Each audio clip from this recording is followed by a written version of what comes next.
to the Village Talk Show. Come one, come all to learn and grow. Welcome to the Village Talk Show. We discuss what people need to know, empowering them to learn and grow. We discuss what people need to know, empowering them to learn and grow.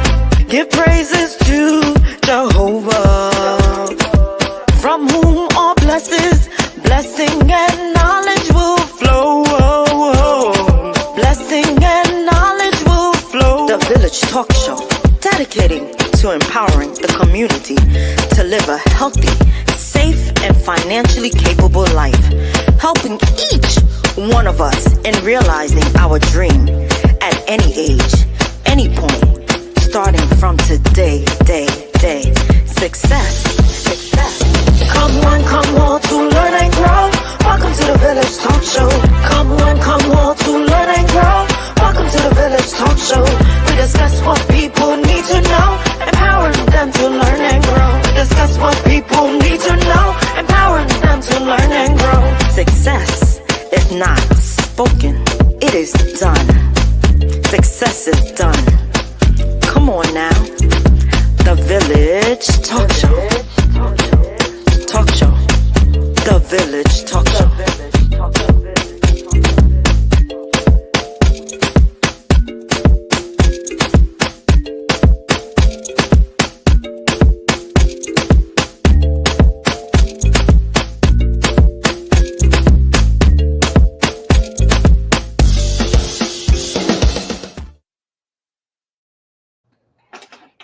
Good evening, ladies and gentlemen, and welcome to another episode of the Village Radio Talk Show. We were dedicated to empowering the community to live a healthy, safe, and financially capable life through education, helping each one of us in realizing our dreams at any age, at any point, starting from today. Hey, Andre, where success is not just spoken, it is done. First of all, hey, villagers, and welcome. Thank you for joining us.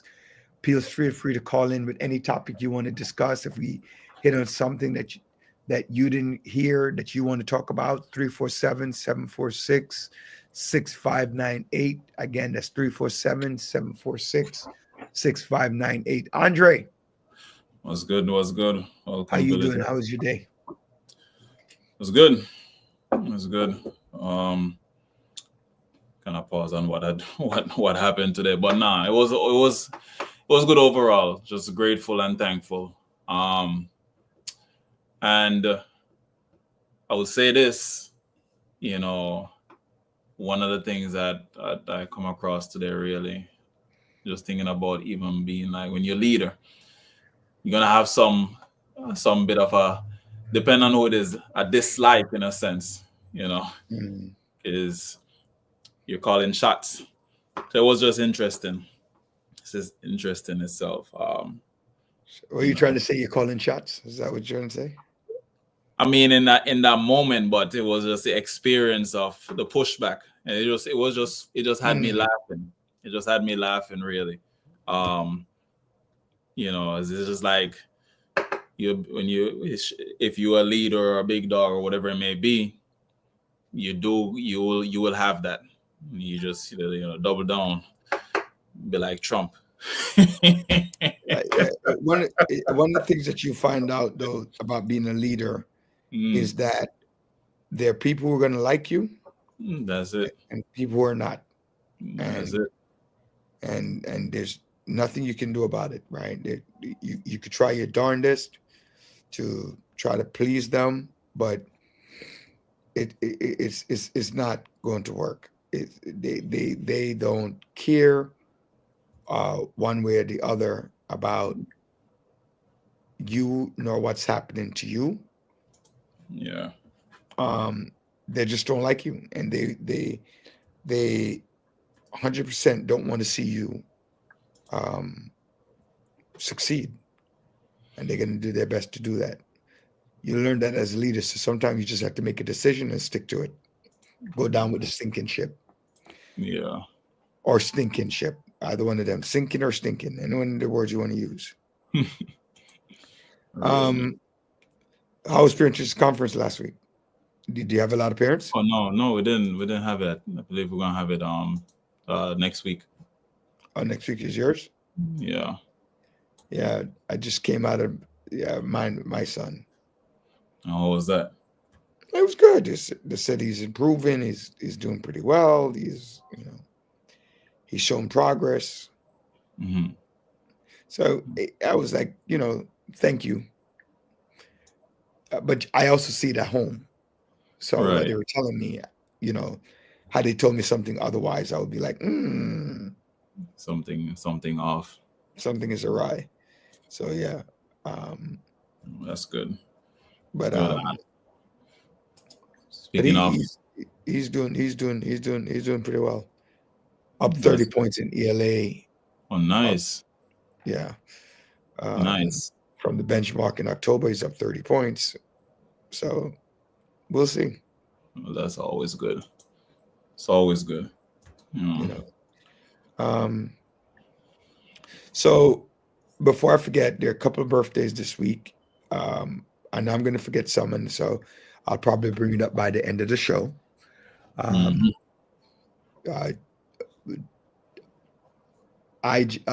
Empress Danielle's birthday was this week. It was Tuesday.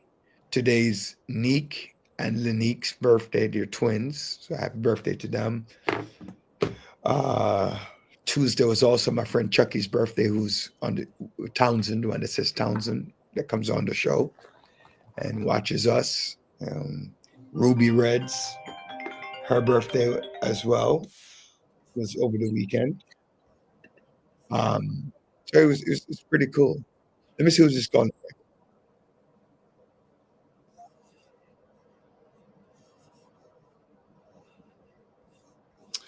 All right. That being said, let's do this.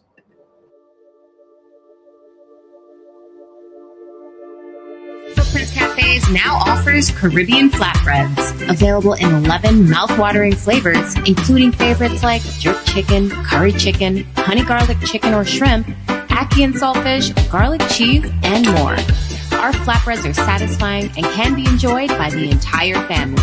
So make it a flatbread night at Footprints and enjoy the fusion of flavors. These flatbreads are so good, you might just have to fight for that last piece. Good thing there's plenty more where that came from. Get yours today from any of our Footprints locations. Want to enjoy your flatbread at home?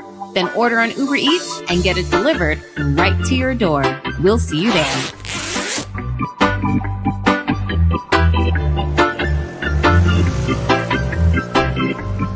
Call Howard Housing Solution today for all your real estate needs. Sellers, we can get top dollar for your home, and our vast network of professionals can facilitate your move and help you purchase your dream home in another state. Buyers, we have a pulse on the market and can get you in a home quickly. Property owners, we can manage your property efficiently and allow you peace of mind. So why wait? Call Howard Housing Solutions today at 646-825-5560 for your sale, purchase, or property management needs. Conveniently located in East New York, Brooklyn. You can come to us at 577 New Lots Avenue, Brooklyn, New York, or we can visit in the comfort of your home. Call Howard Housing Solutions today at 646-825-5560. Howard Housing Solutions. Real estate simplified. Want to get your personal income tax, business corporate tax, self-employment tax, quarterly tax, payroll tax, or sales tax filing done professionally? Yeah. Call U.S. Bear LLC 718-676-0519 and take the worry out of your personal and business life. Tax compliance issues should be left to the pros. So when you want your business to grow, call the pros because a successful business matters. U.S. Bear LLC also handles accounting, bookkeeping, business startups, consultation, real estate, and many more services. Call U.S. Bear LLC 718-676-0519 and ask for Howard DaCosta, CEO, to book a 1-hour evaluation at no cost to you. Take remote control of all your needs and U.S. Bear LLC will follow your lead. Want to work but don't have a social security number? Yes! Find out about getting a tax ID to pay your taxes. Call U.S. Bear LLC or log on to www.usbear.com. Team up for success.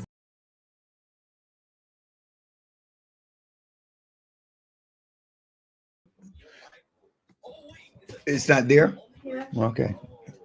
So, Cooper, you need to turn it down. So just hanging out. Hey JR, how you doing? Um, that is true. That is true. Leaders lead. That's what they're supposed to do. So since our last show, right? Since our last show, many things have happened, right? Since our last show, many things have happened. Yeah, which one of those things we're supposed to attack at first? Well, the first big thing is Andrew Cuomo. So Tanisha was right. Since our last show, Andrew Cuomo threw his hat in the ring for mayor. Oh, I mean, Right. Since our last show, we were talking about it, that he was probably going to run. I sat in a room with 8 people, right? I sat in a room with 8 people, and one guy was like for Andreen Adams for mayor, that, you know, vote for Andreen for mayor, blah, blah, blah. And there are 8 of us in the room. I was like, what are you talking about? He doesn't even stand a chance. She doesn't even stand a chance. It's like, you'll see. I said, let me tell you something, dude. There are 8 of us in this room, and 7 of us are not voting for Andreen Adams. So how is that correct? So that was interesting, right? Right. And a lot of them were for Cuomo. But I do have a lot of friends who are like, I'm sticking with Adams. Adams is the man. I'm going with Adams. He's done well. And yes, Ruby, did you hear me tell you happy birthday? Yeah, they're looking at track record. That's why. Right. No, isn't that Andrew? Isn't that Andrew? No. Ruby Reds. New York Cats is Ruby. Oh. It's Right. a Rudy One Reds. Yeah, because I know our cousins Reds too, but the person had to make sure to emphasize no. Right, so it's Ruby. It's Ruby's birthday, Chucky's birthday, Empress Danielle's birthday, Lanique and Shanique's birthday. You know, a lot of Pisces. Peter Gay's birthday. Happy birthday! All them. One more year upon them. Is the politics is now getting interesting. All of a sudden, Andrew Cuomo has now become the front runner in the race, right? I mean, his track record. I mean, apart from the issues in terms of the sexual assault issue and all, I think people are looking at that to kind of like support him.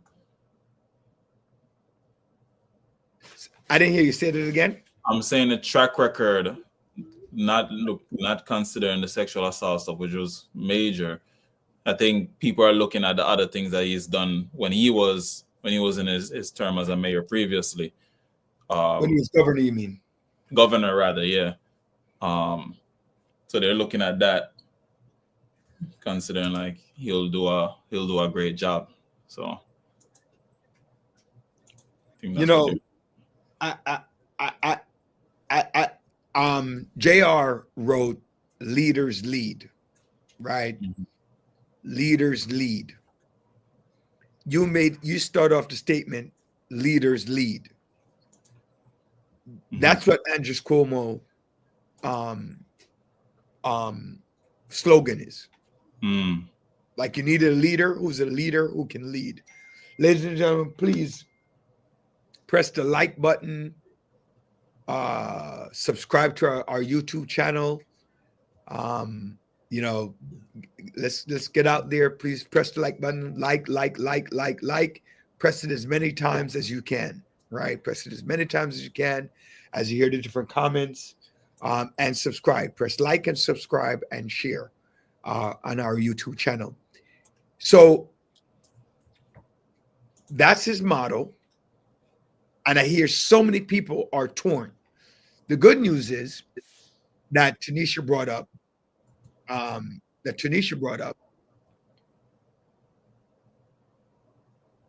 right? Ruby said New York Cat says will not vote for him simply because I'm tired of everybody who's running the New York Cats is old, tired, and dance, right? You have Andreen Adams, who's Speaker of the Council, Brad Lander, who is Comptroller, Scott Stringer, who is former Controller and Borough President, right? You have Zelnor Myrie, who's a Senator. You have Michael Blake, who is an Assemblyman, and Eric Adams, the current mayor. And I think there are a couple of other people in there who are running for office. So everybody's now recycled, right? Then it's now recycle. So the question is,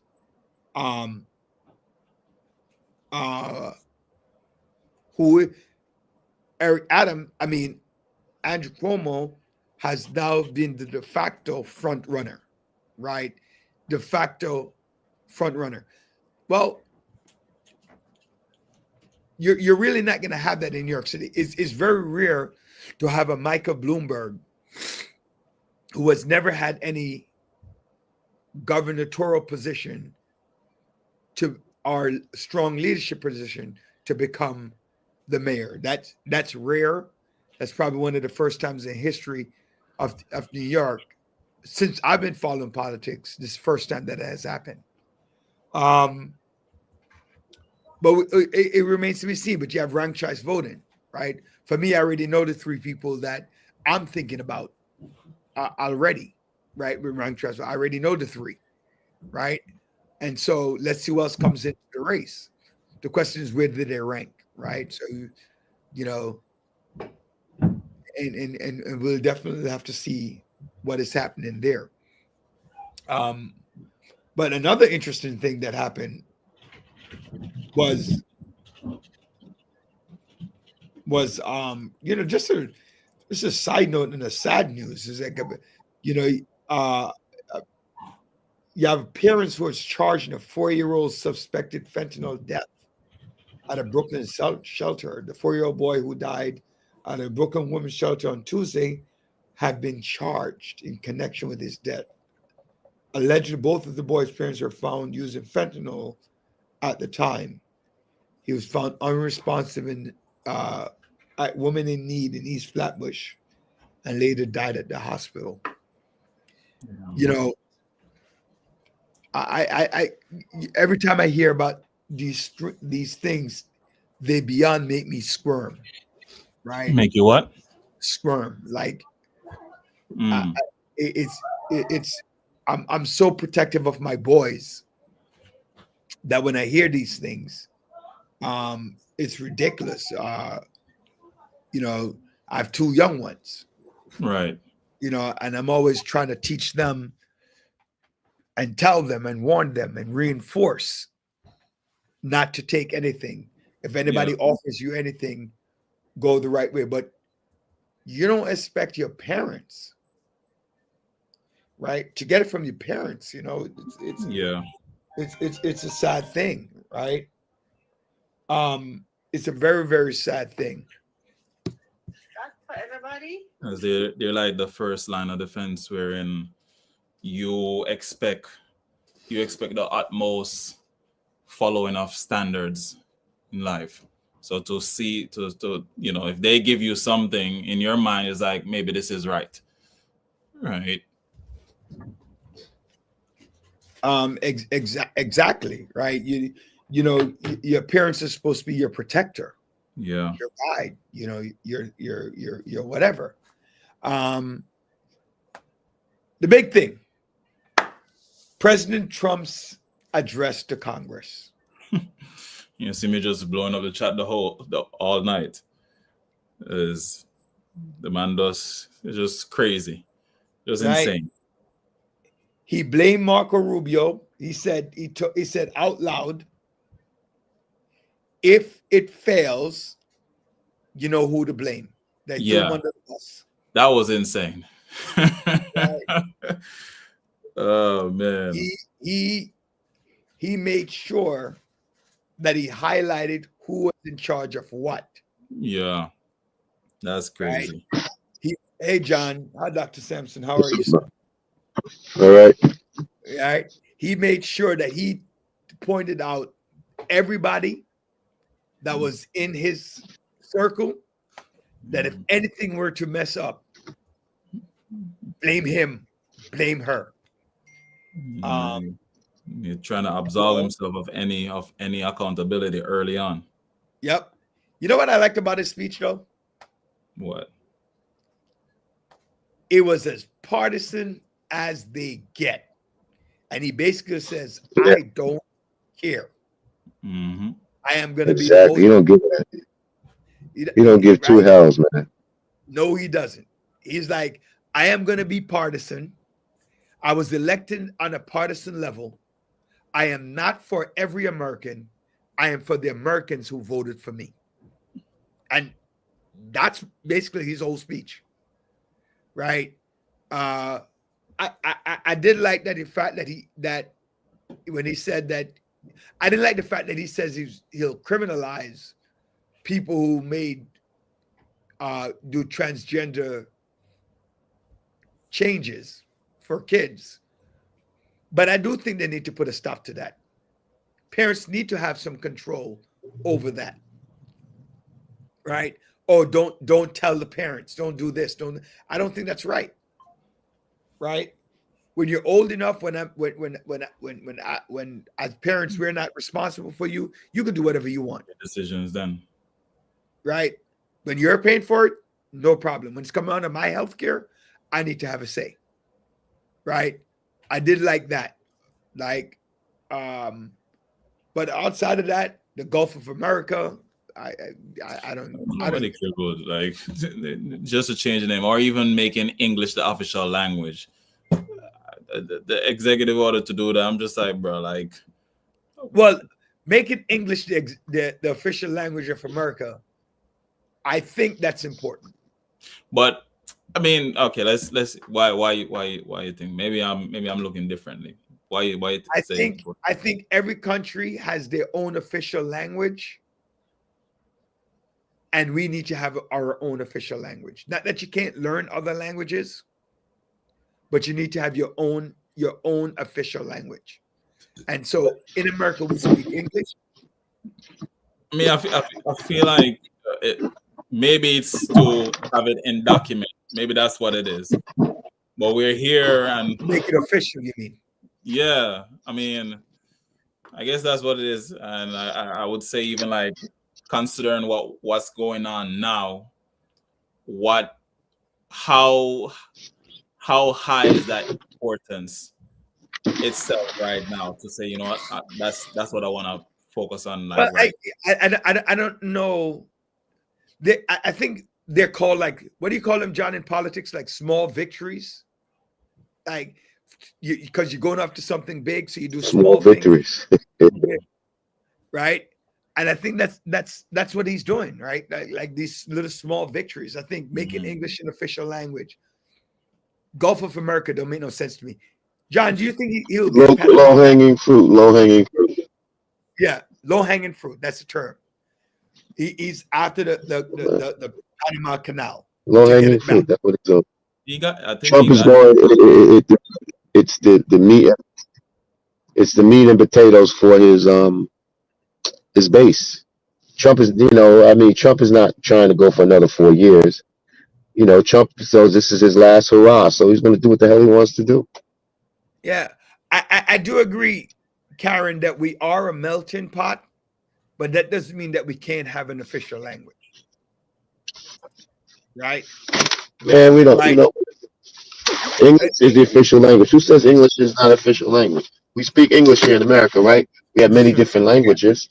So, I mean, that's it. But everybody has to learn English. This is not the 1920s and 30s.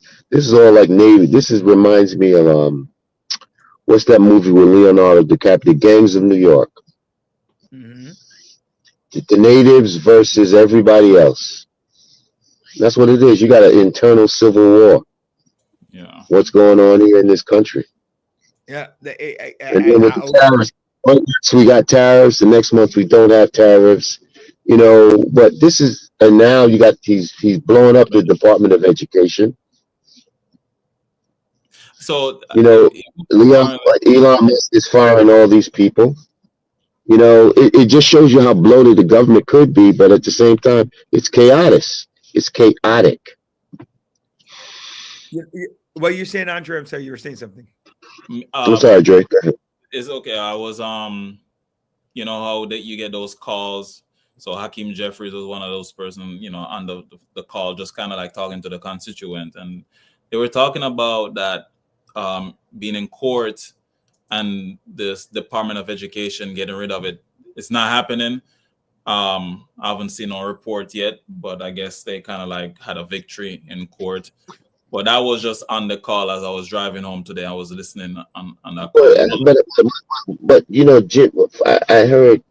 I don't know how true this is. I was listening to the 5, in which they say Jimmy Carter, through executive order, created the Department of Education.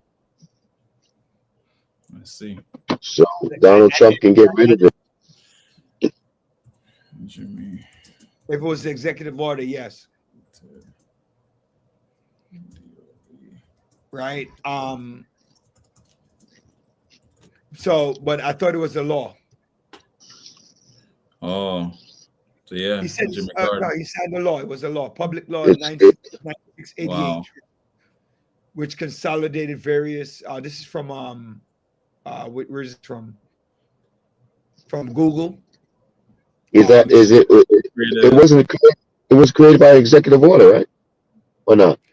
No, while the department is a relatively new cabinet level agency, it roots back to 1867 when Andrew Johnson signed legislation creating the Department of Education to collect information statistics on schools. However, Jews conserved the modern department was established in 1980 through bipartisan legislation that consolidated various education programs previously scattered across different. Carter signed the bill. Yes, so it was signed, but it's a bipartisan legislation created in 1980. So Jimmy Carter signed it into law. The Department of Education. Yeah. Mm-hmm. So through an executive order, he can get rid of the agency? No, he cannot, because it's a law. It's public law 9688. Okay, so another thing I read too is like they could just do executive order just like that. You just sign an executive order. But I was talking to my colleague how if you have like the Supreme Court can, you know, fight back against it itself. But I mean, considering checks and balances. Yeah. But I mean, it just seems like a president can just do executive order just like that. Boop, one after the other. One next. Like what, you know what? But there's no consistency, and basically you have government by executive order because Congress really doesn't. It's a paralysis. So you know you have no consistency because it can change in the next 4 years, or it can change in the next 2 years. So you need some sort of consistency when it comes with respect to the government. But this is what Trump ran on. So basically what Trump is doing is saying, what can I establish within 4 years that I don't care who comes after me, what they're going to do. Yeah. Right.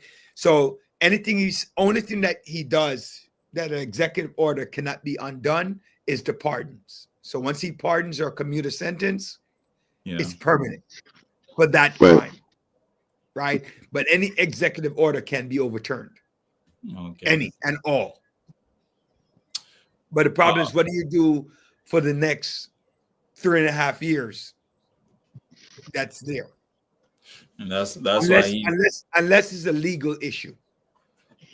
Yeah, and that's why he's going so heavy at the beginning of his term right now. You know, I mean, talking about the tariffs, you know, the back and forth, you know, the market being spooked, the market not sure which direction to go because they want certainty. You know, China come out and say, listen, man, if you're gonna do war, we ready. Whether trade war, any type of war, we ready. You know what I like about the tariff thing that he's thinking about doing? Mm-hmm. I want to ship a car to Jamaica. Right? I want to ship a car to Jamaica. Mm. I have to pay 80% of that car, depending on what kind of car it is. So 60 to 80% of that car, I got to pay in tariffs to get it down to Jamaica. Right. Uh-huh. But Jamaica can bring their car here at a significantly low tire.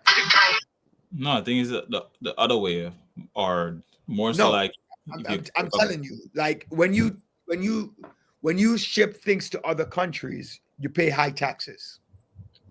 It's cheaper to get things into the United States. That's why foreign products are done outside the United States, China, India, Mexico, all those things. To get them here, you pay low tariffs. But to get your goods across to their country is high tariffs. So in a way, yeah, that's why you have like companies like Apple do business out in like China, even switching to India. But he's like, I need y'all to come back here. So if you want to bring the items in here, I'm gonna make it expensive for you so you can do it over here. But with companies, because it's still, going back to your point, it's still high cost. The labor manufacturing demand here is still such a high cost. A lot of them companies are trying to find other places to still do it. So in a sense, you're right with that. But remember, he's saying, because you're charging me to bring let's say you build the Apple phone in China, and one part you build here in the United States, put it down, right? Yes. You can, right? If you bring that stuff to China, you have to pay a lot of money to bring that phone into China, the finished product. Yeah. So let's say the phone costs in the United States, the phone costs $1,000. When they get to China, right? When they get to China, that same phone is going to cost you $1,500 because of the high taxes. That's true. Right? Okay. Wait, what's that? I don't know. I was thinking the same thing. What is it? Is that you, John? No. Right. Let me see if I have anything on. Right. No. By the way, so let's wrap up this so we can bring the guests on. Yeah. So basically, why should it cost $1,500? Why should it cost the high prices to go to China and the low prices to come to the United States? So if it's going to cost $1,500 in China, when China ships it here, it should cost $1,500. But at the end, the problem with the tariffs is that it's going to affect them. The CEOs don't pay tariffs. The consumer does. Yeah, so we're going to get hurt same way. We're going to get hurt no matter what. So although he's charging all these tariffs, he charging this big company is going to go back to the consumer. So, that's an issue within itself. John. Yes. Before the guest comes on, what's your take on Andreen Adams and Eric Andreen Adams and Andrew Cuomo entering the race? What are your thoughts on it officially? I mean, everybody's entitled to run, man. Everybody's entitled to run. That's the political answer. I mean, what's your thought? Like, what's the impact you think it has to do with everybody's entitled to run? I know that. Do you think I am not. I don't have any. I'm not a prophet. I can't tell you what. This is the first time I feel like I hear John stutter when it comes to that. I cannot. What do you want to know? Everybody's entitled to run. Make your case, run, and that's it. No, that's not the argument that I'm making. I know every Joe Schmo. What argument? So what are you trying to say, Roger? So I can understand this. My ask is, do you see Andreen Adams and Andrew Cuomo entering the race? How is that impact in the Democratic primary Do you Roger, think you know how that impacts it. You're asking a question that is like a rhetorical question you're asking me. You know it impacts the race. No. Wait. Hold on. Let me finish the question. The question could be it could be positive for Andrew, right? For Eric, right? Because it could wipe each other out, right? Sometimes you put somebody in a race that's going to wipe out the competition that creates a clear path, right? You know, but go ahead. When you finish, I'll wait till you finish. Or the person that's in the race automatically jumps on ahead, and now it becomes a threat. That's the question I'm asking.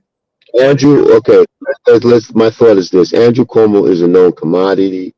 He's a known elected official, so obviously everybody's going to galvanize to him. Okay, everybody's record then has to. Adrian Adams is she's running now. So does that complicate? Yes, it does complicate issues because that's the Southeast Queen support that Mayor Adams, is banking on.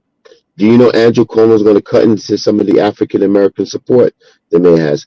Is this a problem? Yes, it is a problem. But at the same time, they're all entitled to run. They have to run on their record, and the people will make their choice.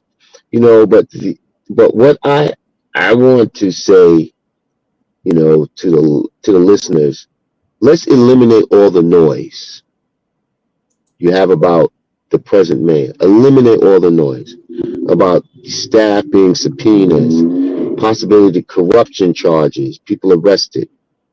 Let me ask people a question. $7 billion we spent for because we're sanctuary cities. Real estate taxes, income taxes, city taxes have not increased. Are we safe? Yes, we're safe. There's incidents throughout the city. It's going to be any administration. $7 billion sanctuary cities. He did not increase the taxes for the city. Highest number of MWBEs. Highest number of women and minority-owned businesses getting business from the city. So remove all the noise and look at the record. But we are so consumed with noise. We're so consumed, we want to mind everybody's business except our own business. We want to look at everybody else's house but our own house. So if you look at your own house, you see that you got issues and confusions, but the whole point is there stability exist? We have stability here in the city. Whether the mayor is my friend or not, I remove all the noise and I look at facts. We're supposed to look at the facts and what's going on. You do not like this mayor because he tends to have a relationship with a figure that no one likes, President Trump. Okay, but you know what? President Trump took it to the people of this country, and he won the popular vote, and he won the Electoral College. So, we remove all the noise and all the bullshit. Just get down to the basic facts. That's it. The basic facts. Okay. Our real estate taxes have not increased under this mayor. All right. No. Hey, Dr. Bryant, welcome. Hey, how are Hey, you? Dr. It's very interesting. What's very interesting? I came in during the perfect time. And Roderick, I want to correct you. Her name is Adrian. You keep saying, I don't know what you keep saying. It just bothers me. Her name is Adrian. Adrian. Yeah, what do I say? Andreen? I have a friend named Andreen. That's why I keep putting the N in. But I know it's Adrian. Adrian. Right. I want to bring the guest on. I don't know if he's ready yet. When you're ready, okay, he's ready. So, all right, so we'll bring him on.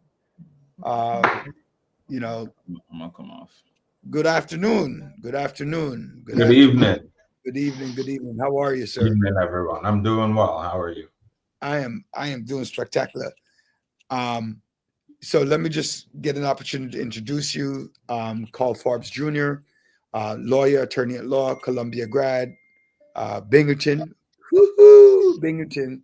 My wife went to Binghamton, said, woo-hoo. Binghamton. Tell us a little bit about your company and the law that you practice. Yeah, good evening, villagers. Happy to be here with you. I am a boy from Brooklyn who loves to help people, and so I do that through my legal practice focused on empowering families and protecting legacy through real estate, trust and estates, and guardianship work. And so while it's a private practice, it's community-based in some of the everyday things that we need, like acquiring homes, selling properties, building wealth, planning for incapacity or death, things that many of us in our community don't want to do. And so I've been blessed to be doing this, practicing as an attorney for about 15 years now, the last 7 of which have been in the areas I just described through my own practice. All right. And you're based in Brooklyn? Based in Brooklyn, East Flatbush. Brooklyn, New York. Perfect. Mm-hmm. I want to throw the first question at you. I know there's a whole bunch, but the first question at you, because I know Karen Greenwood, if I don't ask this question, she's going to shoot me, call. But if you don't have the answer, it's fine, right? Deed theft, right? How do your firm, what advice would you give to people to go against deed theft, or what should people be looking out for? I know it's a tough question to start you off with, but I'm going to start with the tough question first, and then we get to the easy ones. Because I have to ask that question, because if I don't, I swear to you, Karen Greenwood is going to kill me. Yeah. I mean, so the first thing, and it's more practical, is that the New York City Department of Finance website there's a link you can register to receive notifications anytime there's any action on the public record taken as to your property. So if we're talking like true deed theft, where somebody fraudulently signs a deed over to someone else or to themselves, you'd get a notification that there's a new deed recorded against your property, so you could get ahead of it, as opposed to a year, 2 years later, somebody shows up telling you they own your home and you're being evicted and you had no idea any of this was taking place. And I say true deed theft because I'm talking about fraud, but commonly what people think about in terms of deed theft, or what can be a form of deed theft, is where someone passes away. So mom dies, right? She's got 3, 4, 5 children. They're potentially estranged, and a investor comes in and buys out 2 of the surviving children's interests, or 4 of them, whatever number, at well below what market value would be. And then they bring a court case known as a partition action to force a sale of the property. Thankfully, there's been some changes in the law now that where a circumstance like that may happen, there are certain procedures that have to take place first, so that you avoid, at least initially, the possibility of people losing their legacy out from under them. Beyond that, I mean, it can be a criminal matter you bring to district attorney's office to investigate. So. A lot of our seniors get caught up, right? And where they get caught up with like taxes and can't pay their bills, and all of a sudden they get swindled, right? They get swindled in a way that they end up selling their properties, right?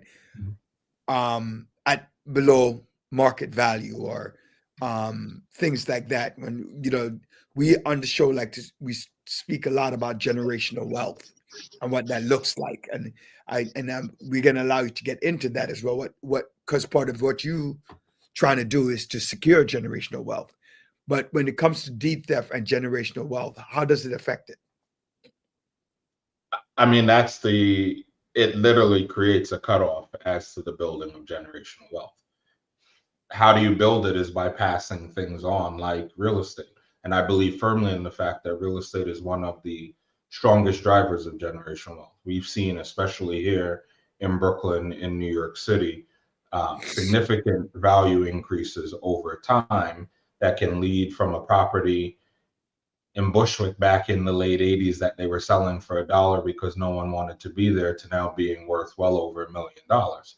But if somebody finds themselves in circumstances where they decide to sell, not leave, not figure out ways that you can leave it for the next generation, you're cutting off. And so I saw a study the other day that basically says that in the Black community, $0 is passed on average from one generation to the next, right? And there are a bunch of different studies that vary the numbers, but overall, compared to the majority community in America, we don't pass generational wealth. And I'll say this, as part of that is that they had a head start, right? 400 years of slavery, building the country on the back of African Americans. It's easier to build generational wealth when you're starting from a free labor and wealth standpoint. But I believe we're in the era now where my hope is the generation after me, 2 generations, we no longer are having these conversations because it becomes ingrained in us that it's important. And a lot of it is the planning piece with lawyers, financial advisors, and other professionals. I'm going to just jump in. I think your point of having all these advisors to help you manage if you are a property owner, and having the lawyers and the financial consultants to assist you in buying that in a way at certain points in times can prevent these deed thefts and other things from going. One thing we don't prepare for is we never prepare, like you're saying, we don't prepare for our future generation, because some of us, we don't have wills, which creates another problem of situations. You know, trust in estates is something that is extremely important. You know, when you have when mom dies without a will, and you have 4 siblings, you know what I'm saying? And each sibling has their own ideas about what to do with this property. But if you executed a will and you laid it out in the will, it could prevent certain things from happening. Yeah. So my question is, how can we educate the population, the people, about these nuances that they need to know in order to prevent deed thefts and to establish generational wealth? It's conversations like this. It's literally going out and educating people. So I'm going to technically correct you on one thing, John, which is that we actually all have a will, whether you've actually taken the time to draft one yourself or not, because the law says what will happen if you don't have a will, a trust, or an estate plan in place. It's called the law of intestacy, and it says what is going to happen to your property and who is going to benefit from your property if you don't take the time to create a plan for what you want to have happen. And that becomes, and not thinking of it even from a negative standpoint, it comes into play when you start talking about blended families, for instance, or best friends who you want to account for. The law doesn't account for that or care about that. You have a stepchild you love and you want to make sure they're included.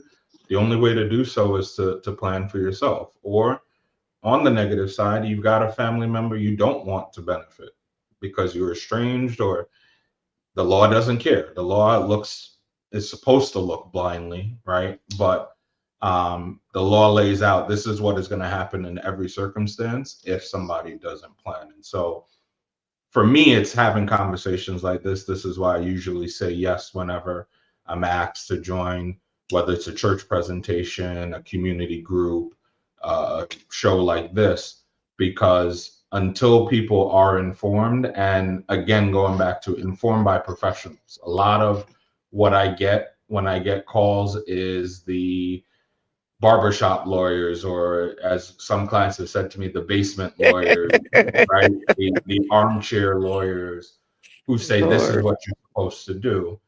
The good thing I will say about that is it does lead people to then seek the professionals at times, because they realize, okay, I've gotten some information, it sort of sounds right. Let me actually talk to someone who may know what they're talking about. So Yeah, I definitely agree.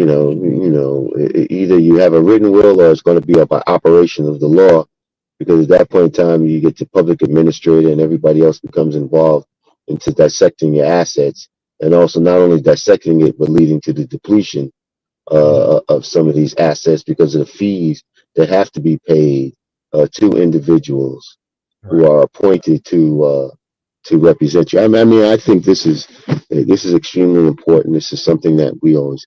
It's just like life insurance. Nobody wants to talk about it, but we need to have it, and a lot of people don't have it. Absolutely. Carl, I want to ask you a question. Moving directly into what some of your conversation. I didn't see Karen responding, so I'm just wondering if she's. If she got her tongue tied. I'm just wondering. Hey, Janice, how you doing? Hey, villagers. I'm just calling her out. Explain the difference between a will and a trust, and why. What's the benefit to each?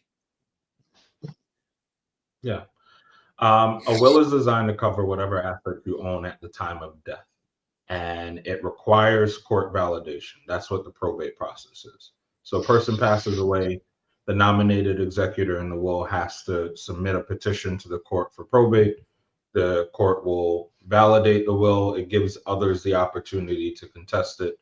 But once validated, the executor is appointed, and then they have to follow the instructions within the will. That can be time consuming, certainly can be costly, and involves court involvement and oversight. A trust is designed to cover assets that are transferred to the trust while the person is living. So it's an extra step. A lot of times people will think, all right, I just create this trust and I state in the trust, my house belongs to the trust.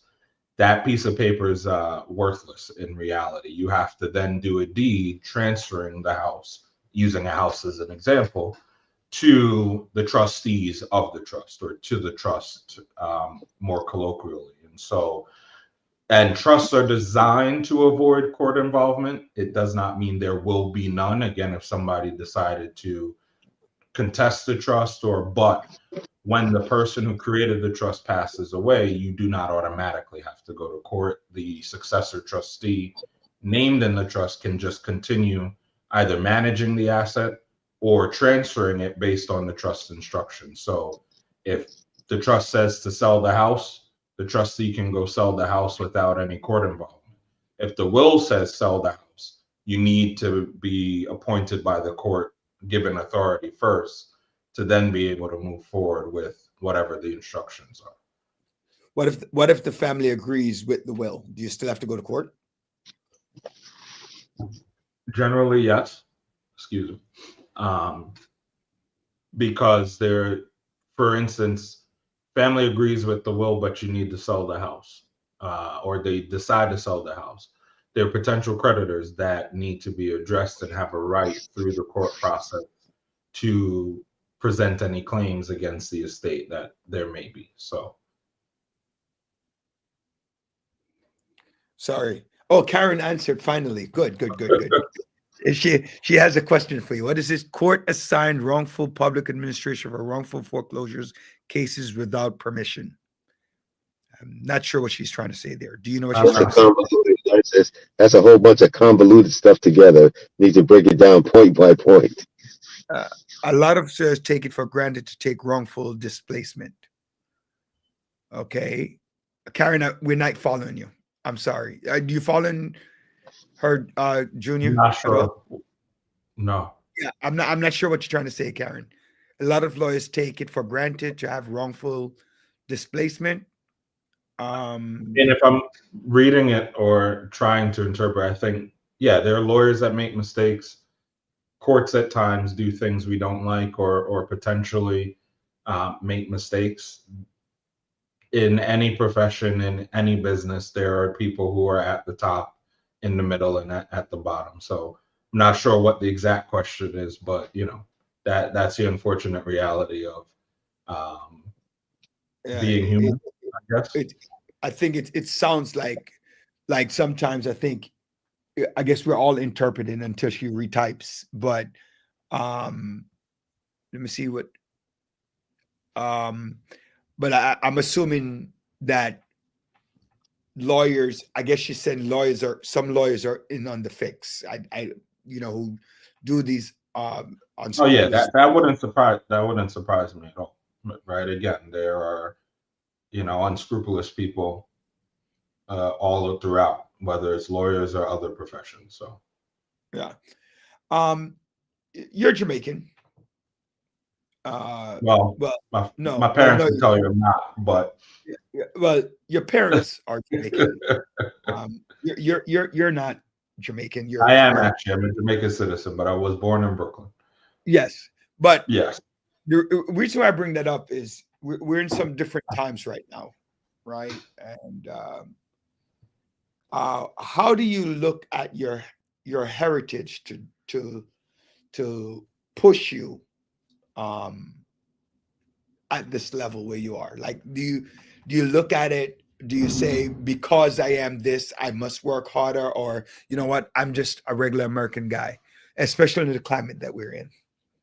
No, it's always been a motivating factor for me, right? My parents came here, mom, thinking of mom specifically and what she ingrained is you don't just leave your home country to not make a better life, right? And I think that, and we can talk till we're blue in the face about whether the American dream is real or not, but I do believe that many immigrants, especially from the Caribbean and Jamaica specifically, it became ingrained in us as children that you had to make something of yourself, because otherwise, as the parent, leaving your home country would have been for naught, right? If I allowed you to not make something of yourself. So for me, I saw that one as, okay, it's ingrained in me, it's what I've got to do. But then also looking at my parents who are civil servants and having that background of service to others, that's a huge motivating factor for me also. And I think that that's something we see often from Jamaicans, is coming here to serve, right? To work in service of others and having that spirit. Many people, especially in Black communities, right? Black, brown, Caribbean communities may not prioritize estate planning, right? You touched on it a little bit of why they should, but elaborate. What steps should families take to secure their financial future? What are some steps? So first, I want to just say, I think part of the reason that goes in, I talked about in terms of the disparities we've had, but also there's some superstition there that I think Caribbean folk oftentimes hang their hat on, is if I plan for my death, I'm going to die, or I'm going to die quicker. Well, as far as we know, or my kids are going to kill me. Right. But as far as we all know, we're all going to die at some point. And in no way is planning for it going to make it quicker. Why? I mean, the main reason you should do it is that we protect our assets, or an additional reason, I want to say main.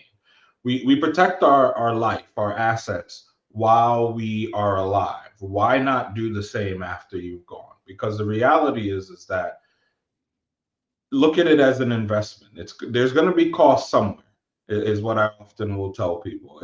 And when I describe, if you have a will or you don't, yes, Tamika, allegedly, I did say that. As far as we know, we're all going to die. I lost my train of thought. Oh, you protect, right? And making the investment, because on the back end, if you don't have a will, you don't do any planning, and you have to go through an estate administration under the law of intestacy, it's going to cost. And it's probably going to cost more than the investment you would make in putting a plan together that's going to make sure all of your wishes are in place. And what a lot of people don't think in terms of, well, my kids will figure it out. But if you've got 4 children who all have equal priority to be the administrator of your estate, and the court's only likely going to appoint 2, how did they figure out who the 2 are going to be? As opposed to you sitting and saying, all right, well, Johnny and Jane are the financially savvy ones, so I'm going to put them in charge.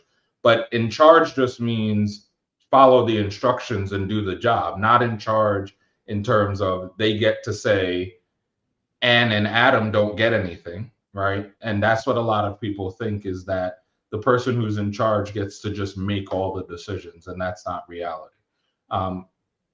Planning is really the way to protect against some of the things we talked about, and potentially losing property through deed fraud, deed theft or fraud, having to sell to an investor at below market value because you've run out of money, or when there are options for reverse mortgage, for instance, for seniors, or for pulling equity as part of a familial transfer, things of that nature, a gift of equity, I should say, that may allow you to pass down to your children even while you're still alive. You touched on something. I don't know if you understand it. I don't know if that's in your realm.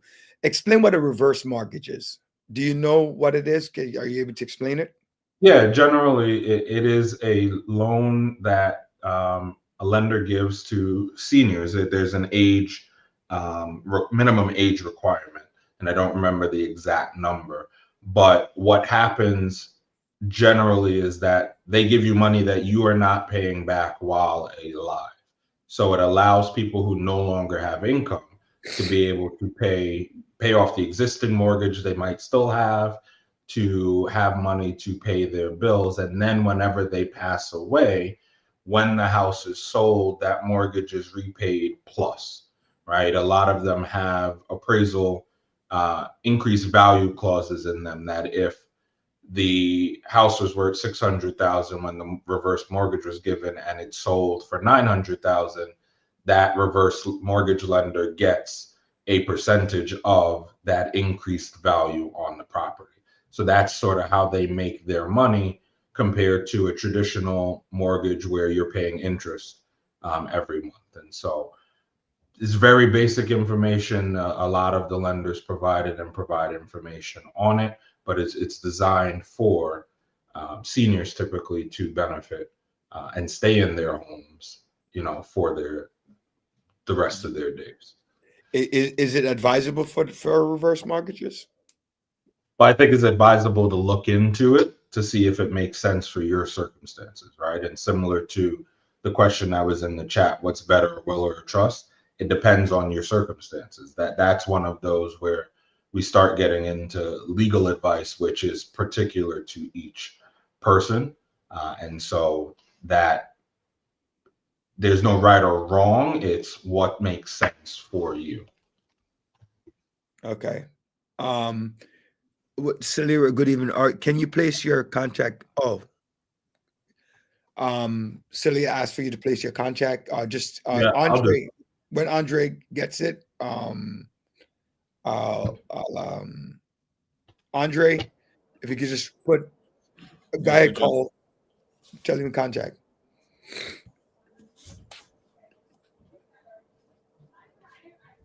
You there, Carl? Yeah, I'm here. Oh, you could just like email our number. I'll send it. If I put it in a private chat, that'll work for you. Yeah, that's fine. Thanks. I get a call daily from strangers requesting to administrate my single family home. What is that about? I'm not Not sure. sure, but I mean, ownership information is public record.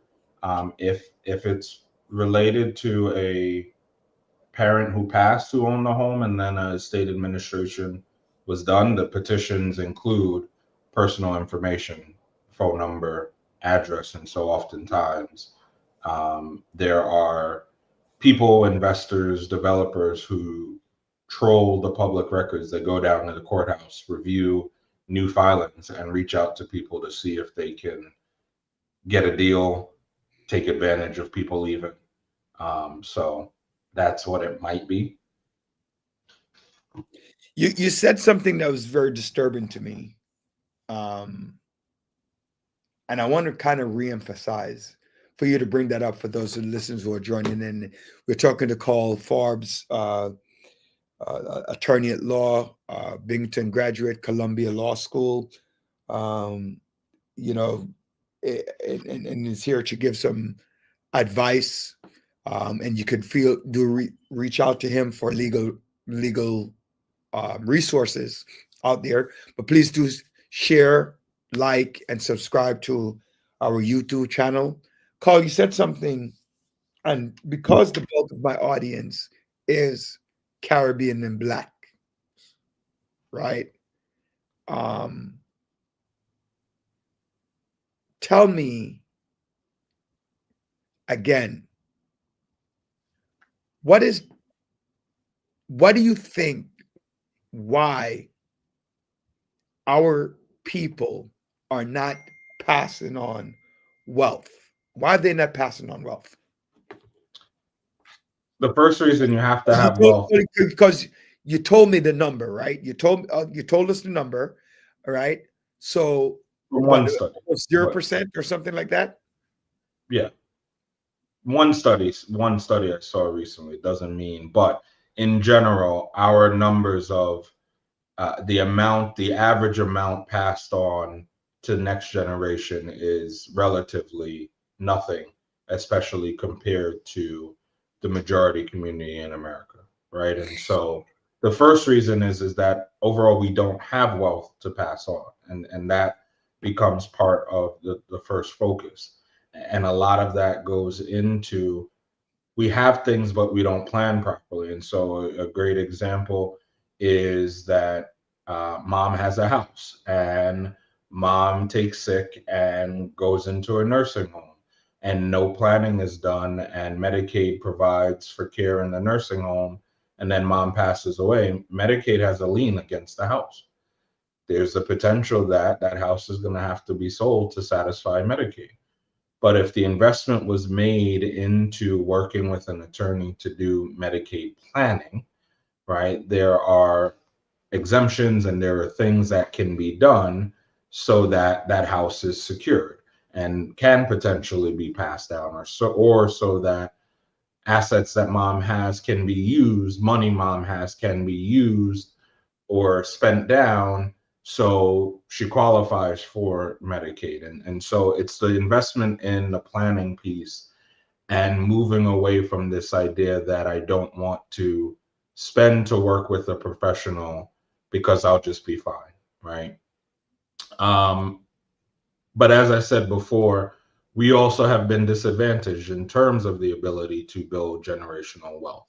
We're in sort of this era now where we are really starting to build up generational wealth. We are starting to see much more minority investment in real estate, which is a huge driver of generational wealth. And that will then lead, I believe, in my daughter's generation, or hopefully grandchildren's generation, that we're no longer really having these conversations because the education, the information has taken a hold that will lead to everyone planning. Something just came to my mind. Oftentimes I hear people, they get all worried about inheritance tax or estate tax. In New York and federally, there is no inheritance tax. There is an estate tax, but the thresholds are in the millions of dollars in terms of when taxes would be paid, but they'd be paid by the estate first, and then inheritance is tax-free, similar to life insurance being tax-free. right? Because it's not income. And so a lot of people will at times say, well, I don't want to, because all I'm going to end up doing is leaving things for people to then be taxed on. That's not necessarily true, right? So yeah, because it definitely goes down to the knowledge and information, and as you just mentioned moments ago, really being able to have that information, that knowledge, now you're able to really utilize what you have and prepare that journey, to prepare the generation for later. So one of the things I'm always curious about is origin stories, or just like how someone got to where they were. And considering some of the things that you spoke about, it's really about information, the knowledge. What was it that really, maybe a catalyst that really got you here, that really made you say, nah, like, I need this, like, this is what I gotta do and prepare, so that way, now I'm a lawyer, I have my own firm, even preparing my daughter. Like, what was that catalyst or that thing that got you started?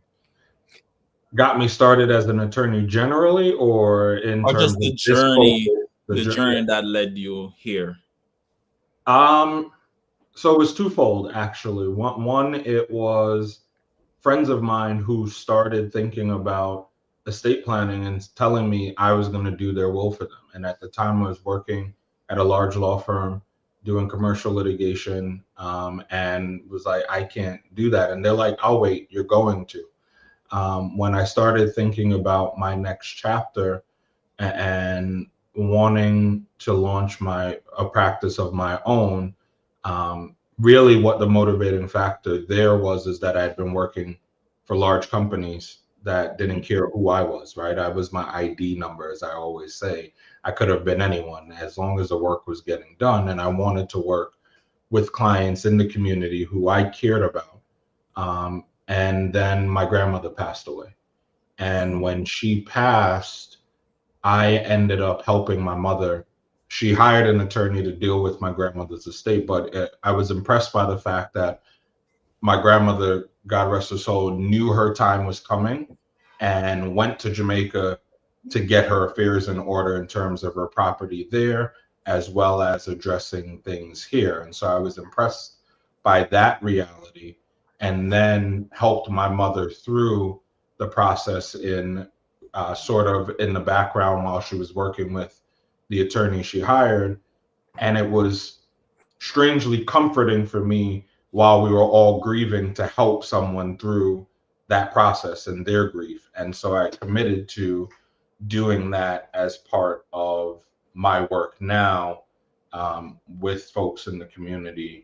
And that's grown to adding guardianship to my practice, which is for adults who are ill, facing cognitive decline, oftentimes who did not plan. They didn't do a will or a trust or a power of attorney or a healthcare proxy.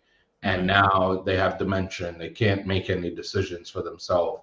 And a guardian has to be appointed, right? And that goes back to that point of, we don't plan, so something's going to end up happening. And oftentimes it ends up happening through the court and costing so much more than it would have if folks made the investment. So, I tied together my love for real estate. I invest myself. I love what it brings, the ability to create value, right? Force value from rehabbing or remodeling a property, and all of the flexibility and options that gives you when you bring together real estate and other avenues. Call somebody. I'm sorry, Andre. Somebody text me again. I'm sorry. I guess they didn't hear when you gave the explanation, but they texted me and asked me for you to explain again the difference between a will and a trust.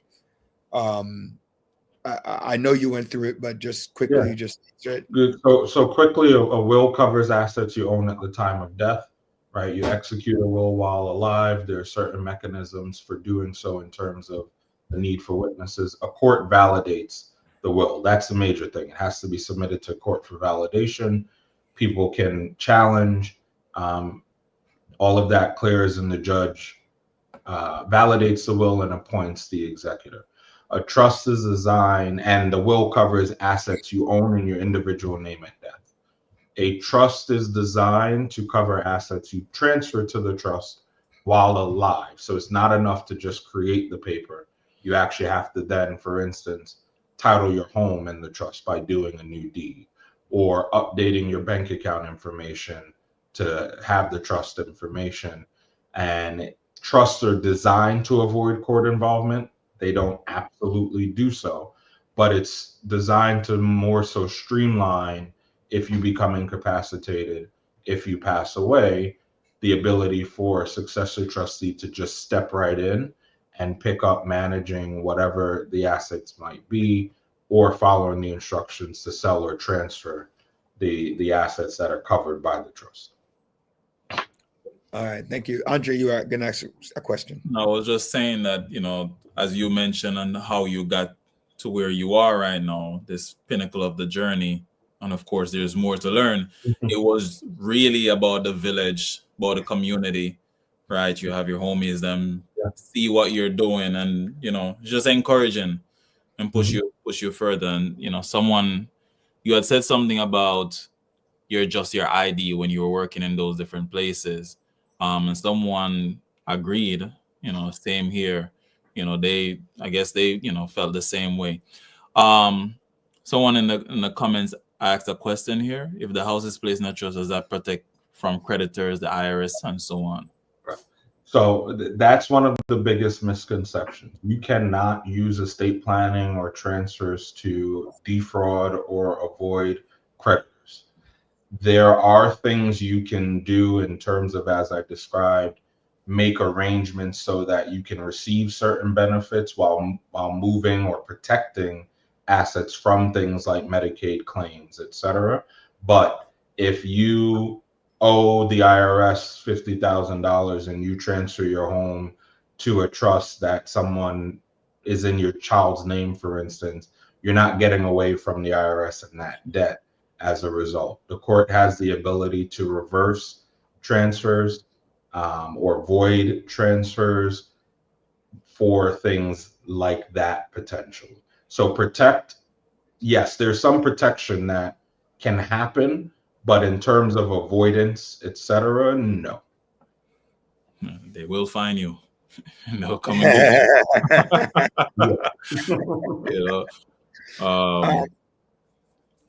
go ahead.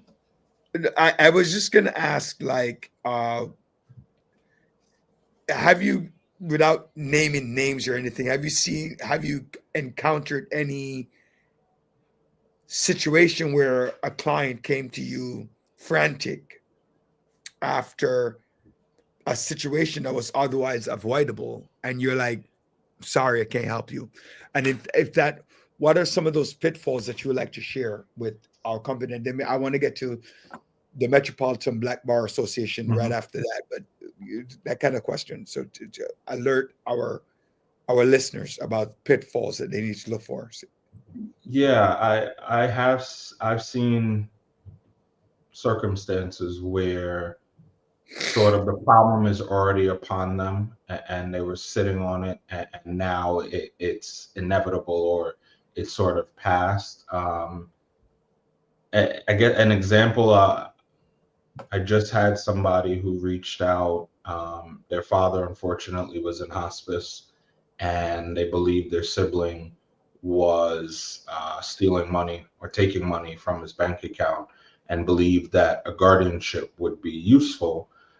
The problem is that court proceedings take time, as fast as guardianships or other proceedings are designed to happen. And with him essentially at death's door, they were in the position where you just sort of kind of have to wait, unfortunately, at that point for him to pass, and then deal with the surrogates court as a result of him also not having a will and needing to deal with that process. And so it goes back to, and that's where the education piece really comes in again, in terms of not being afraid to engage professionals. And I don't say this because I'm looking for business. I'm busy, right? I'm busy enough.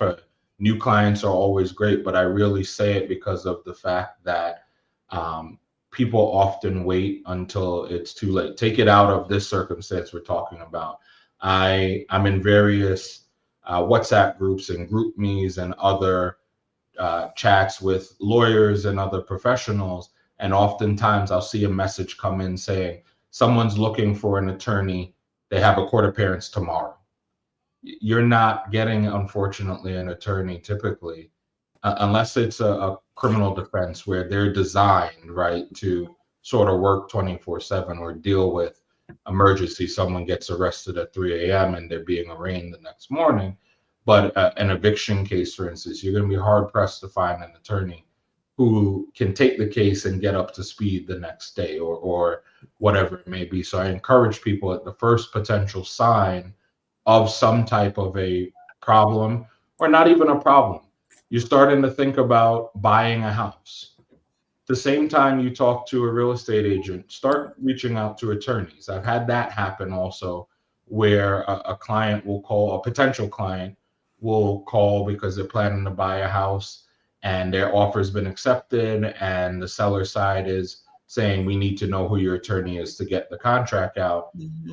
And they call today, they don't get me because I have a process in place in terms of scheduling consultations. And then when I do talk to them, they already hired a different attorney because they were able to find someone. But I encourage people, when you're starting that process, include starting to investigate attorneys. Typically, it's not going to cost you to have those conversations or initial consultations in some areas. Different attorneys in different practice areas will charge consultation fees, but you can at least start to identify who you might work with so that when the time comes, you're ready to hit the ground running. So true. Right. So true. So let's just get real. You are the immediate past president of the Metropolitan Black Bar Association. Tell us what that is and what that is. What does that mean to you to have become leadership? Tell us about that. So the MBBA, as we call it, Metropolitan Black Bar Association, is New York State's largest association of Black attorneys and one of the largest in the nation. The National Bar Association is the nation's largest. They're celebrating their 100th anniversary this year, and the MBBA is one of their affiliate chapters, not chapters, an affiliate, a little different. It's independent, but there's a relationship. So for me, it really came about from being a servant leader and my colleagues looking to me to step up and feeling that I had something to contribute. I've always been involved from my time, I'd say, in high school through college and law school in terms of student groups and leadership. And it's a way for me to give back. I believe bar associations, and there are many, and I'm a member. I like to say I'm a bar junkie. I'm a member of the New York State Bar, the New York City Bar, the Brooklyn Bar, the American Bar, something like 10 bar associations, right? And the importance there is that we get to advocate not only for one another, but for the community, right? In Albany, in DC. And I believe in the collective strength of our voices rather than the individual power solely that we have.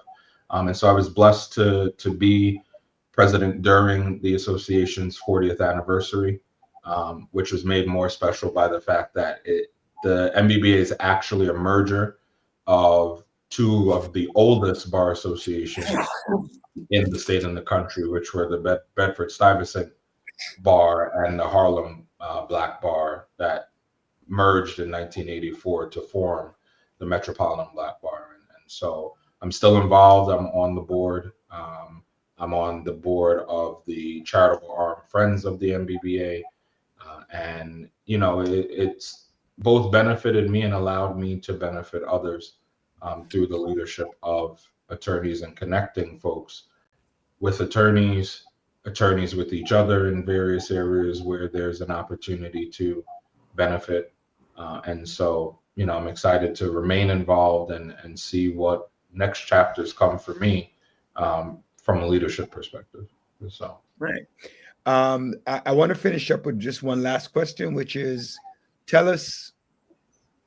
I know you've been to Washington, D.C. You were in the Jamaica Gleaner. You were, recognized internationally and nationally for your work as a lawyer. Tell us, give us a moment, a proud moment. What was the most exciting moment that you went through, that you were just so humbled by, that you said, I can't believe me from Brooklyn getting to this point? And it was probably going to Columbia for law school. Growing up in Brooklyn, my dream was actually to go to Columbia. Not sure where it came from, but like seeing NYU and Columbia as the big universities in New York City, there was something a little more attractive about Columbia for some reason as I grew and learned. And I never applied for undergrad, partially because I was afraid I wouldn't get in.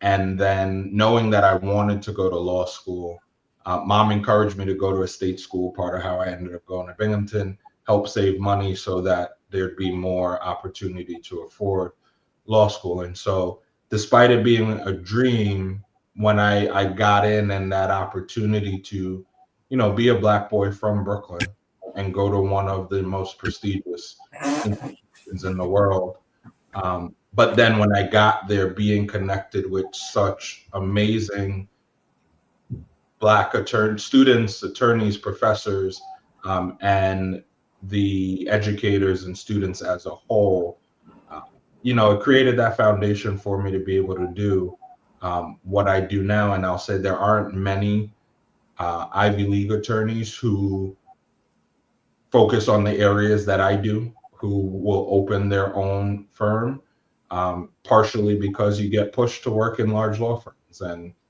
And I did, and it was great for my development. But, I'm overall just humbled by the success that I've had and the support that I've had from my community, from the village.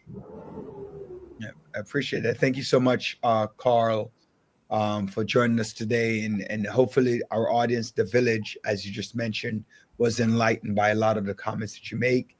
And get ready is what you're saying. And don't be afraid, right? It's the next thing. Don't be afraid. Somebody's not going to wipe you out because you're prepared in life and in death. All right. All right. So thank you so much for joining us today. Thanks for having me. I appreciate it. Thank you. Have a good evening, everyone. Take care. Good evening. Dr. Bryant, Hey. welcome. Do you have your will and trust in place? I do. Very good. I surely do. Yes. I want to make sure that, they call it asset protection. Mhm. So my kids are well protected. Yes, I was forced to do mine, so I didn't expect short changes, so But you know what? You're never too young to do it. A lot of people think, hey, the older you get, that's when you do it. I did it in my early 30s. So that's important. I think as soon as you have children, you need to have a will. Yeah. But even before you have children, just overall. I think like if you have that one person or those individuals that you want to leave something to, because if you don't have any children, your parents become automatic, but then they have to go through probate court and all that. But it doesn't have to be your parents. It could be your godchildren. It could be someone else. I'm saying you make sure that you leave them something. I'm saying automatically if you is next of kin, right? So, right. And so whoever the next of kin is. And that nightmare is not easy. It is a nightmare. And by the way, the next of kin might be somebody you don't like. So exactly. No, it's true. It happened. It happened. So you don't want to forget anything. So you have that. So I have a few things to talk about. One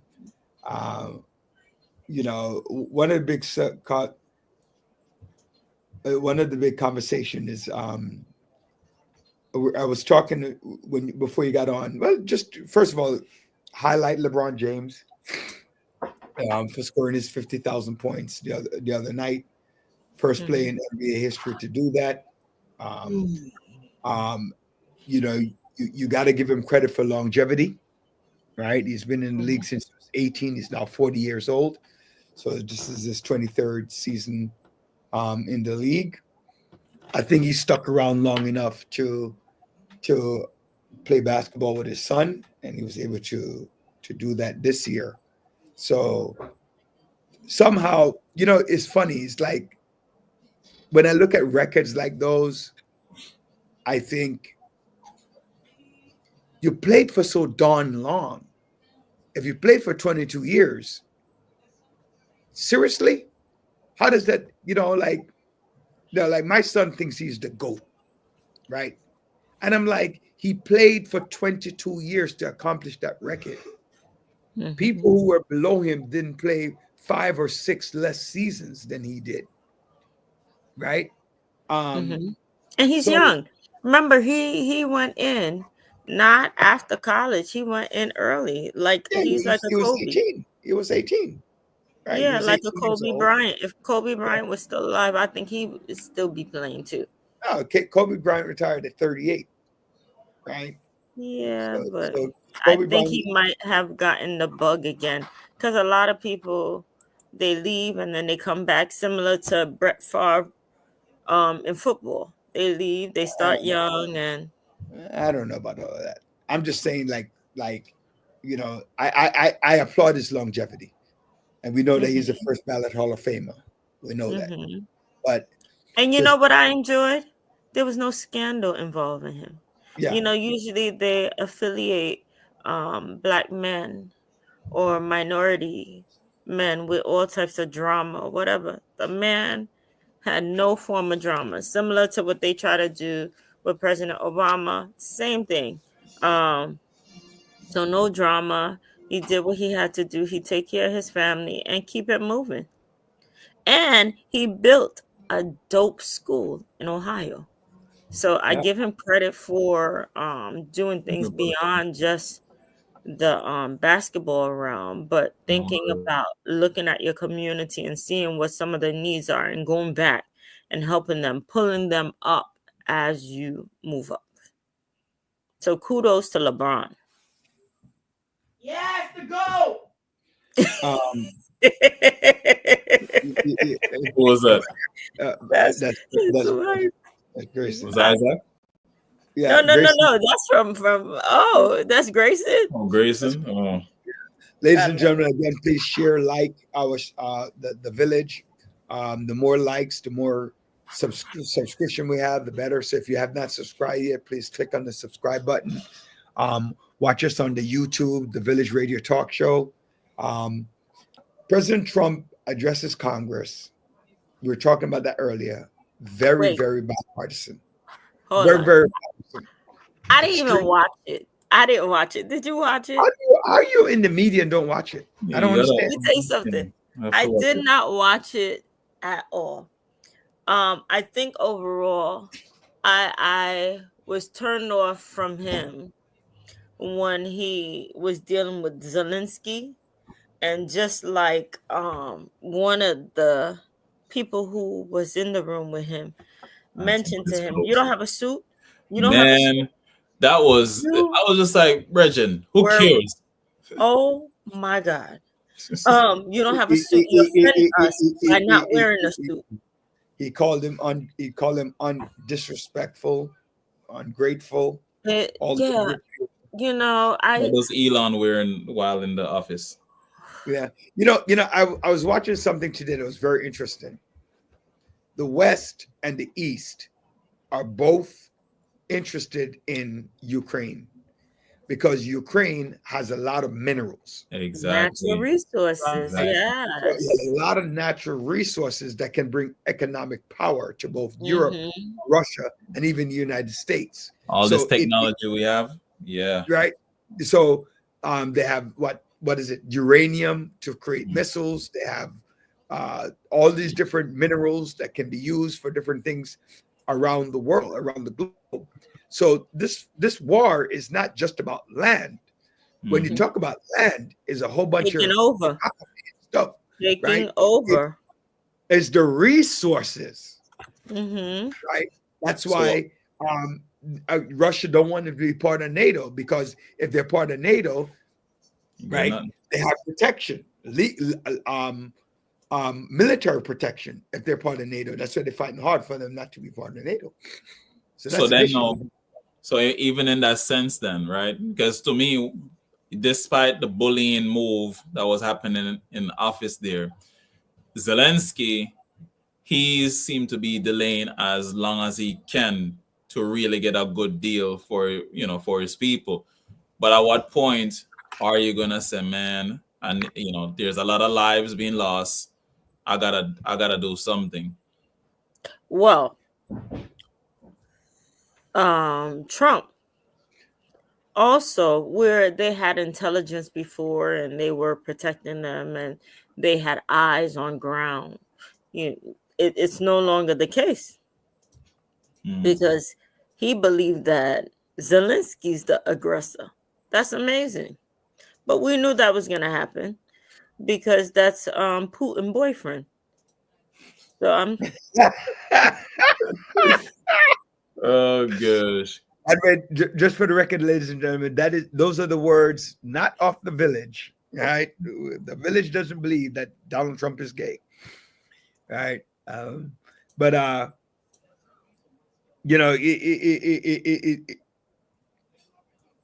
we are in a crisis, right? We're in a crisis, and we've been lied to, right? He's been lying forever. Come on. But watch this. Now, here's the thing, right? I think people also have to understand America doesn't do anything for free, right? So when you look at how during Biden admin, Ukraine getting all of that money, help to get help and everything, these are intentional things. In the previous admin, it was just the same way. That's how America has been able to amass this seeming powerful appearance around the world, right? I come to your country, I'm gonna do this, but then no, guess what? You gotta make sure that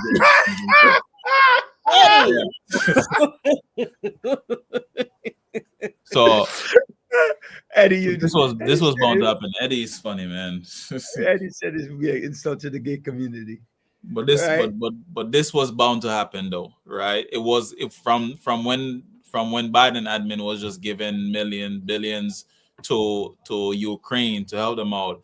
You could already see it from the get-go.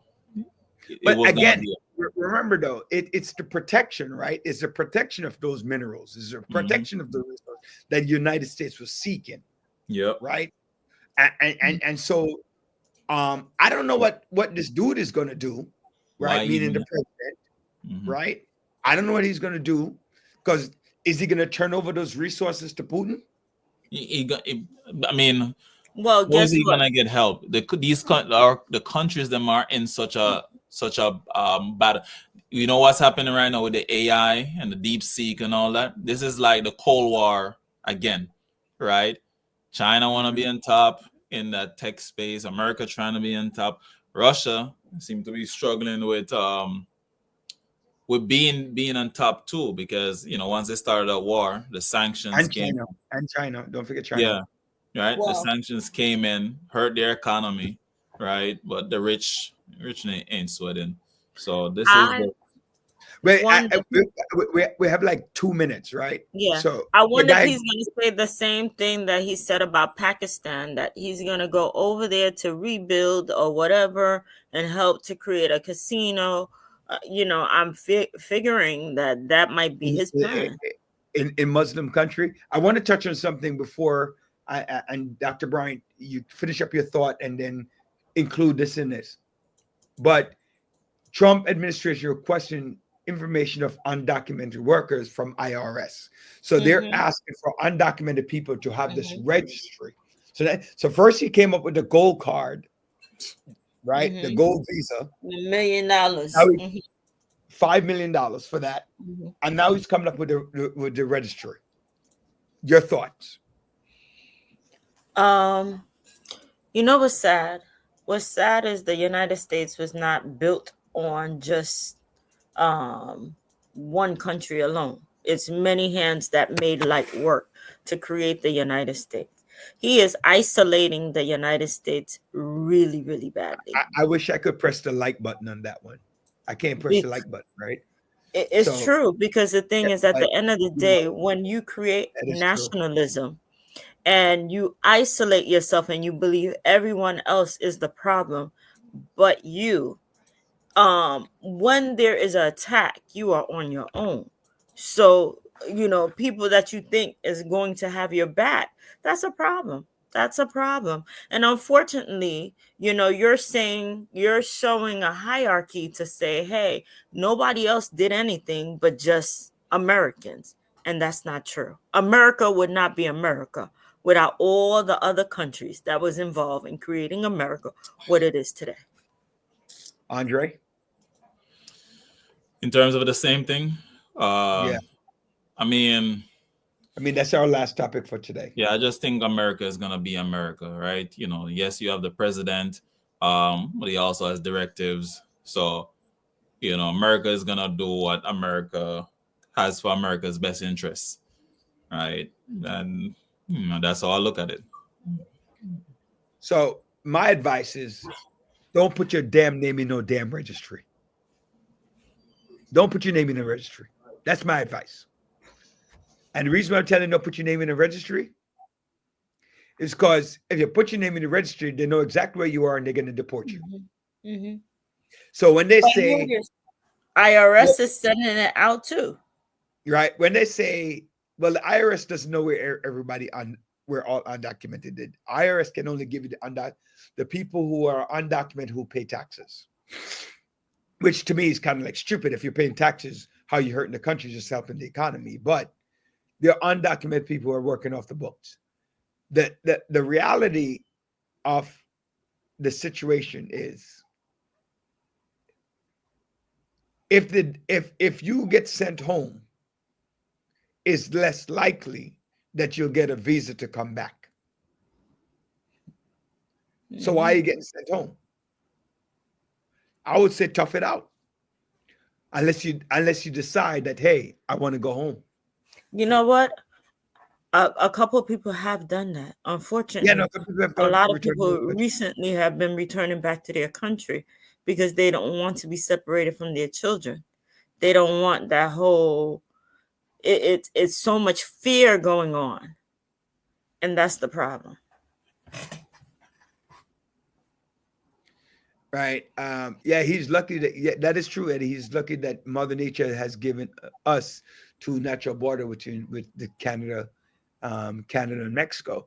I just think like Karen said earlier that I thought we were a melting pot, and you're saying the same thing, that we are a melting pot and should be recognized as such. So it's absurd, what he's trying to do to try to get rid of immigrants, and we keep saying it over and over again. Many immigrants here will do the work that we Americans don't do. Mm-hmm. Right? We Americans don't do it, and we don't want to. I could tell you, I've had several home health aides that came to since I've been sick, and the one that worked the hardest were not the American ones. They were not. Right? The one that worked the hardest were the people who really wanted the job, and they did their work. So it was extremely thankful for that. I'm seeing what Celia wrote. Voluntary departure is different. Yes, it is. It is different from deportation. However, you still it's being driven by fear and the fact that so it's not voluntary to say it is voluntary. Fear. It is because you're but it's not. If fear is driving it, it's not fully volunteer. Yeah, I agree, but it's still voluntary because you chose to do it. You chose to do it so you don't get separated and end up being mistreated. I agree with you, but it's different. What I'm saying is voluntary still, because if ICE come knocking at your door and pick you up and do you, that's not voluntary, right? That's the only difference. I do get your point that you're doing it kind of like under duress, but you still have overstayed your visa if you are voluntarily leaving. So you have to prove to get a new visa to come back into the country. And that's, especially for a person with non-economic means, it's not so easy to get it done. Ladies and gentlemen, happy birthday to all the people that we shouted out at the beginning. This week is a lot of birthdays. So hopefully you enjoy it. With that being said, I want to thank you. Please hit the like button, the share button, the subscribe button, as we're dedicated to empowering the community to live a healthy, safe, and financially capable life through education, helping each one of us to realize our dreams at any age and any point, starting from today. Where success is not just spoken, it is done. God bless you. Enjoy the rest of your night. Good night. Oh, wait.